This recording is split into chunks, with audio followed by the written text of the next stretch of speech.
well, we all know. What are you doing? Okay. Hello. So, oh my god, really? Are you done? Yeah. Okay. So we all know that 2016 was shite. Yeah. Yeah. We had Brexit, we had Trump, we had other things happening. Yeah. That's yeah. So we just want to put it behind us. But before we do that, we have to review the top 10 books and films of the year. We've done the films, go watch that if you haven't. And now we're doing the books. So my number 10 pick of the year is actually a book. What did I say? Actually a book. But it was Simon versus the Homo sapiens Agenda, which is a long title. But I love this book. The basic premise is this guy Simon, he's talking to a guy online who he knows goes to his school, but both of them are kind of closet gay, and they're not out to their family or their friends, and they have kind of a romantic relationship, and that grows over the course of the book, and it follows them both trying to find out their own identity, but then also like each other's, because they don't know who the other person is. What I loved about it as well is he has great friends that he comes out to, but I just love that focus on friendship and YA, because you don't get it a lot. It's most often like either like really hardcore like fantasy and plot driven, or it's like romance driven. There's not really usually a friendship or there's element. Just intense drama. And also like really kind of bitchy drama. You're like, where are the nice people? Number 9 was Seconds. You've read Seconds. Yes, I have. It's a graphic novel by Brian. I thought you were gonna say Brian. It's like by Brian Lee O'Malley. Yeah. That's sometimes I forget the Lee. I've had too much champagne. Yeah. I can reference to Futurama. But yeah, Seconds is really good. It's basically about this girl, Katie? Yeah.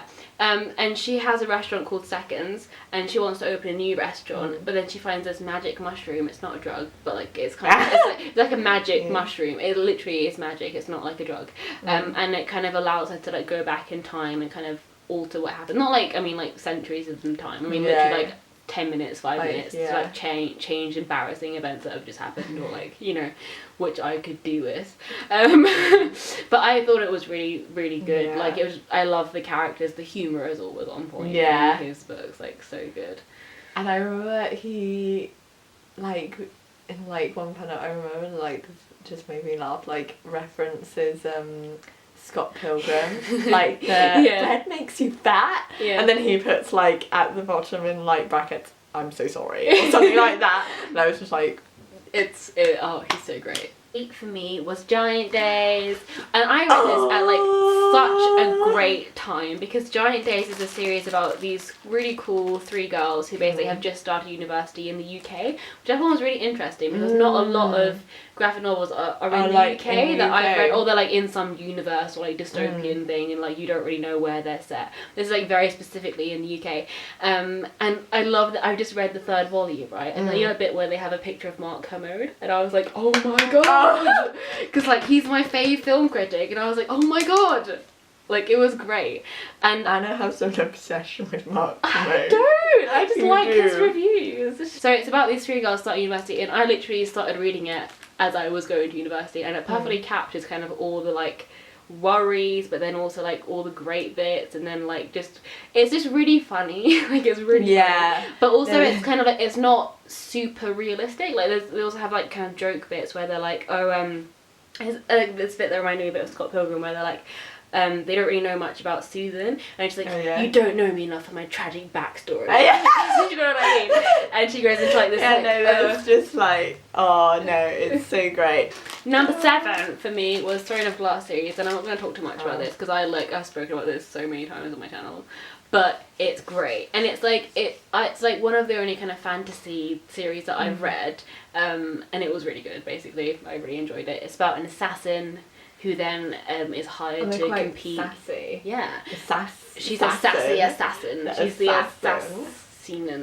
Has a really cool like shift in tone. Like the first few books are really kind of action packed and like, oh, look at me with my cool sword skills. But then like the last few are like quite political, because then they kind of try and like overthrow like the shitty king and all that stuff. So like it progresses, and it's really interesting. They do new things every time like a new book comes out. That happened in The Hunger Games. Yeah, definitely. Number 6 for me was Aristotle and Dante Discover the Secrets of the Universe. You need to read this book. It is so good. It was such an interesting perspective to read because it's not only two teenage guys having a friendship, which then blossoms into like something else. Because I knew that already because it's like LGBT fiction, like it's categorized as that. But so I knew there was going to be that element to it. But they do start out as friends, and I thought that was really nice having like a proper like friendship because they meet at the start, and you follow them over 2 years, and it's also kind of set. They both come from like Mexican backgrounds. Which is like a really interesting perspective that I've like not really like obviously I need to read more diverse books, but like it's a really interesting perspective, and it kind of follows how they not only kind of navigate their way through like their friendship and their relationship, but also just their various family dramas. Like I think it's Dante has an older brother who he has very few memories of, who's now in prison and he doesn't know what he did, and it's basically like his kind of discovery like over the course of the book, like his feelings towards his brother and like trying to talk to his parents about him, and it's just a very interesting. And also like Ari, who like you think he has like amazing parents, which I love in YA, like good parents. Like often parents are kind of demonized in a lot of YA, but parents in this book are shown to be really great and really supportive. And number 5 was Saga. I read like I'm not caught up yet. I've read the first 5 volumes, which are so good. It's just like this huge space epic. Like it's amazing. It has so many elements. It's like romance, action, humor, like amazing. It's so good. It's quite crazy because it's like a massive space epic, but it's also kind of not. It's also just kind of about a family and their drama. Yeah. You know what I mean? Like it's like, so it's just kind of, it just is really cool. It's got like a really cool kind of like tone. Yeah, you know, I know, definitely. Like it's very original. Like at times it feels really epic, and then it's so other times it feels just kind of like, you know, like and what I really like, it's told from the point of view of like the baby in the first volume, and then you watch her like grow up. It's really cute. It's really good. I love Saga. God, number 4, Ready Player One. You need to read this because Nat Wolff is going to be in the film. Wait, what? Yeah. Oh my god, that's why he was like in an interview once. He was like, I really like this book. It's like this dystopian future kind of thing where the world's gone to shit, and basically there's this program called Oasis, which is like this virtual reality thing. People just plug themselves into that and they go to work and school in Oasis. So you basically kind of like WALL-E. Yeah, you kind of like you live in VR basically, but then also that the world outside is still real, and like if something blows up in the world outside, you will feel it even if you're in VR. Yeah. So it's really cool, and basically the inventor of this Oasis, he suddenly passes away, and he leaves behind this Easter egg hunt in Oasis. So it's kind of like a video game, and there are so in Oasis there are so many different platforms and levels, and you have to try and find all these different clues, and it's really cool. But it's all based on 80s pop culture. So like all the different levels are like you go into an 80s film and you have to like recite the lines, and they talk about Ferris Bueller. That's and, like, so cool. Oh my god. Number 3, Death Note. I read all of Death Note this year, which is so weird because it feels like I've read it for like years. Do you know what I mean? So much happens in the span of that series. I feel like I've been with the characters for like 5 years, but it's literally been like a few months. So what I was saying about Death Note before the camera died was that it's also a really good series if you want to get into anime, which I'm trying to do, but I haven't really done it properly yet. Cause it's, you mean manga? Sorry, manga. Oh my god. Because Death Note is quite short. Like the version I read was only 6 volumes, whereas the average one is like 14 million. No, so it's quite short. Good. And also like it doesn't rely on a lot of like Japanese culture. Do you know what I mean? Like it's just kind of like a story where I know as like a lot of them are like have specific genres and tropes that like the whole genre has, and it's like hard to know when you first go in, but like Death Note is kind of like apart from that, so that's kind of a good like middle ground one to read. Second one was Lady Midnight, which you haven't read, but I told you. I haven't read, but you've given me. I gave you my copy. I did. Lady Midnight was beautiful, and it was every Shadowhunter fan dream. Every Shadowhunter fan. That's really hard to say actually. Every Shadowhunters fan's dream. Yes. It was just so good, full of great characters, like just engaging plot, and it's long, but you literally just, I read it in like a day. Like, it was just addictive. I need the next one. Like, it's just so good, and every single book just gets better in terms of writing, in terms of plot, in terms of adding to the universe, and it's just like amazing at this point. I'm so excited about it. And my numero uno pick of the year. Oh no, I don't have my Use mine. Oh, what did Use I mine. just drop?